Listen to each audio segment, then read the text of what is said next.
సౌభాగ్యవతి, ఏమిటో ఆలోచిస్తున్నావు? మేము జపము చేసినాముగా, ఇక గండ భయం లేదు. నీ కళ్యాణం నిరాటంకంగా జరుగుతుంది. మా దివ్య దృష్టితో నీకు తగిన వరుని మాకుగా మేము చూచినాములే. మీ తండ్రికి చెప్పే ముందు నీకును చెప్పమందువా? క్షమించండి స్వామి, నా వివాహ విషయంలో నేనేమీ వినగోరడం లేదు. ఏమది? ప్రకృతి విరుద్ధంగా వివాహమే వలదను స్థితికి వచ్చినావా? కాదు స్వామి. మరి నీ సందేహం? స్వాముల వద్ద దాపరికమెందుకు? స్వామి, మీరు త్రికాల వేదులు, మీకు తెలియనిదేముంది? అసాధ్యమని తెలిసి కూడా నేను ఒక మహాపురుషుని వరించాను. జన్మ జన్మలకు వారే నా భర్త. జై సచ్చిదానంద. ఓహో, గ్రహించినాము. నీ తండ్రి గర్భశత్రువునే నీవు వరించినావు. అది నా నేరం కాదు స్వామి. మరి? వారి ధైర్య సాహసములు, ఉదార ప్రవర్తనము చూసి పరవశనైపోయాను. ఏదో స్వప్నంలో నుంచి మాట్లాడుతున్నట్లున్నావు. ఎవరా అదృష్టవంతుడు? ఎక్కడ చూచావు? జై సచ్చిదానంద. కృష్ణా నదీ తీరాన గదు? అవును స్వామి. నీ వీరశీలానికి మెచ్చి నీ ప్రియుడు నిన్ను బహూకరించను గదు స్వామి. అవును స్వామి, తాము సర్వజ్ఞులు. ఒక్క మాట, ఆ రాయల వారు ఏనాటికైనా నన్ను అనుగ్రహిస్తారా స్వామి? తథాస్తు, అనుగ్రహించినాము కళ్యాణి. ధన్యరాలి స్వామి.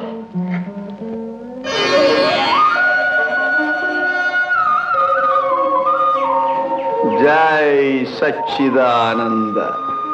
స్వామి, మీరా? అవును, నీ మనస్సు తెలుసుకుందామనే వచ్చాను. నా కోసం మీరెంత సాహసం చేశారా స్వామి? మీరు ఇక్కడ ఉంటే ప్రమాదమే. ప్రాణేశ్వరి చెంతనుండగా ప్రమాదమా? అయ్యో, మీకోసం నా ప్రాణాన్నైనా అర్పించగలను, కానీ అపాయాన్ని తప్పించలేను స్వామి. స్వామి స్వామి స్వామి. అయ్యో స్వామి, కూర్చోండి స్వామి. జై సచ్చిదానంద. కాస్త మీరే శాంతించాలి. శీఘ్రమేవ కళ్యాణ ప్రాప్తిరస్తు. కళ్యాణం ఏమిటి స్వామి? కళ్యాణం? ఆ రౌద్రమేలరా భక్తుడా, నీవు కోరినంతటి అల్లుడు నీకు తప్పదు. ఆ మాట కాదు స్వామి, మీరు చెప్పిన గండం ఎలా వచ్చిందో చూడండి. ఆ తిమ్మరసు దురహంకారి, ఆ రాయలు ఒక దాసీపుత్రుడు.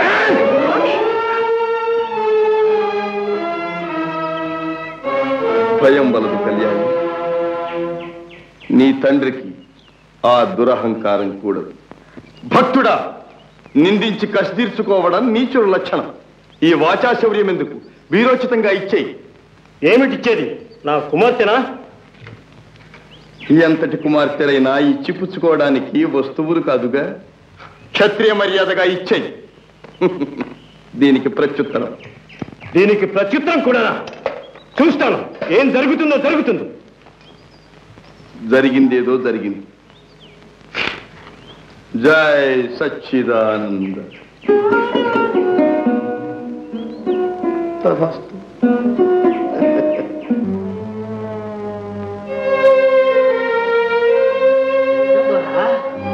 రాయలు కొట్నూరులో లేరంట. మరి ఎక్కడున్నారంటావు? ఆరు మన కోటలోనే దూరినట్టు గాలి వార్త ద్వారా. అబ్బబ్బబ్బబ్బా, నీ గాలి వార్తతో నాకు ముక్క వస్తుందిరా. సరిగ్గా విసరా తిప్ప. కసురుకో మాకండి ద్వారా. ఆ తదాస్తు స్వామిలోనే రాయలోరని ఇంకో గాలి వార్త ద్వారా. అబచా అబచా. ఏమన్నావు? స్వాముల వారే రాయల వారా? అవును ద్వారా. ఎట్టా తెలుసుకోవడం? తచ్చిందిరా.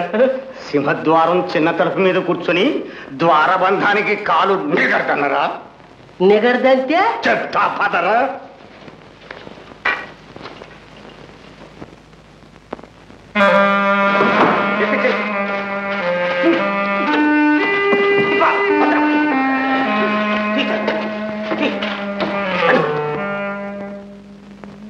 వాళ్ళు నిజంగా స్వాములైతే వాళ్ళ భక్తి భావంతో తల ఉంచుకునే వెళ్ళిపోతారు. ఒకవేళ ఆ స్వాములే రాయులైతే పౌరుషవంతుడు కట్రా నీ కాలి కింద నుంచి దూరుతాడా? భలే చెప్పినవుతారా?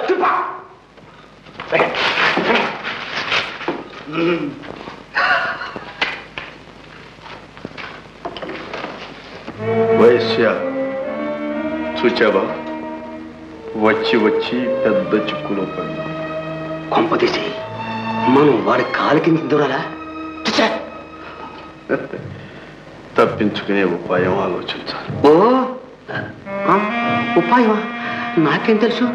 ఉపాయం మీరు ఆలోచించండి, అపాయం నేను తప్పిస్తాను. అయితే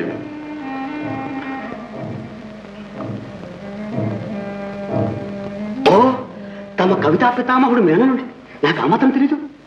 సచ్చిదానంద శ్రీకర కాకి కూకూ కైకోలు కౌకం కగలు నీ కీర్తిని వర్ణింపగ నాకక్కర వచ్చనోయి నయముగ తిప్పా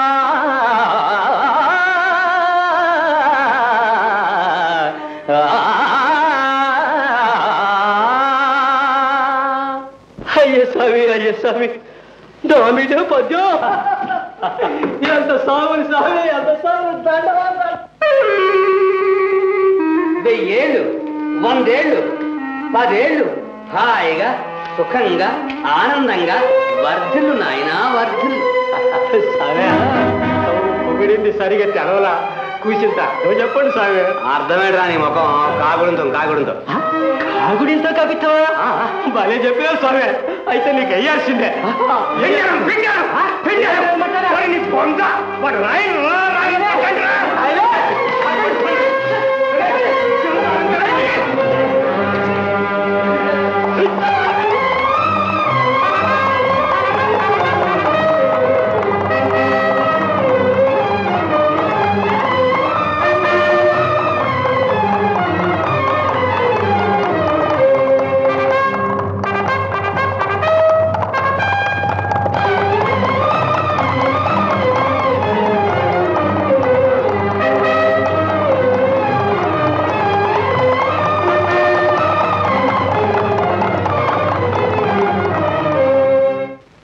రాయల వారు 10 రోజులు ఓర్పు వహించాలి. ఉదయగిరి నుంచి కొండపల్లి నుంచి మన సైన్యాలు వస్తున్నాయి. అంతవరకు ఈ దండయాత్రలు క్షేమం కాదు. మహారాజా, కటకంలోని మన స్థానాపతులు కమలనాభయ్య గారి దగ్గర నుంచి పిట్టుపిడుగు వంటి వార్త వచ్చింది. ఏమని? గజపతి మిత్రుడైన 16 పాత్రుడు అష్టదిగ్బంధనం చేసి మనల్ని ముట్టడించడానికి సర్వసన్నద్ధులై వస్తున్నారు. చూశారా, రాయల వారు చేసిన పని గజపతిని ఇలా రెచ్చగొట్టడానికి పనికి వచ్చింది. అప్పాజీ,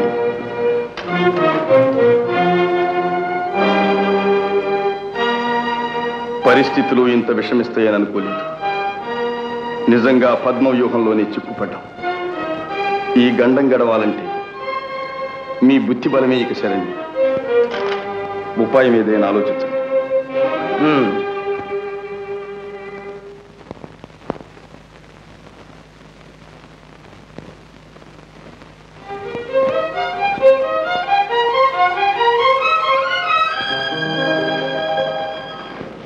కందోళి ఎక్కడ? అది ఆపి ముందు ఈ లేఖ రాయండి. చెప్తాం. విజయనగర సామ్రాజ్య సర్వశిర ప్రధాని తిమ్మరుసు వారు పరమ మిత్రులు ప్రహరేశ్వర పాత్రుల వారికి వ్రాయునది. ప్రభు, వాళ్ళు మన శత్రువులు. మిత్రులేం రాస్తున్నారేమిటి? వ్రాసేది పాత్రులకైనా ఆ లేఖలు చేరేది గజపతి. కనుక శుభస్య శీఘ్రం. ఈ ప్రకారం 16 పాత్రులకు లేఖలు సిద్ధం చేయండి. ఆజ్ఞ. కందోళి, ప్రయాణానికి సిద్ధంగా ఉండు. మేమిచ్చిన రహస్య లేఖలు తీసుకుని కటకం వెళ్ళి గజపతికి చిక్కాలి.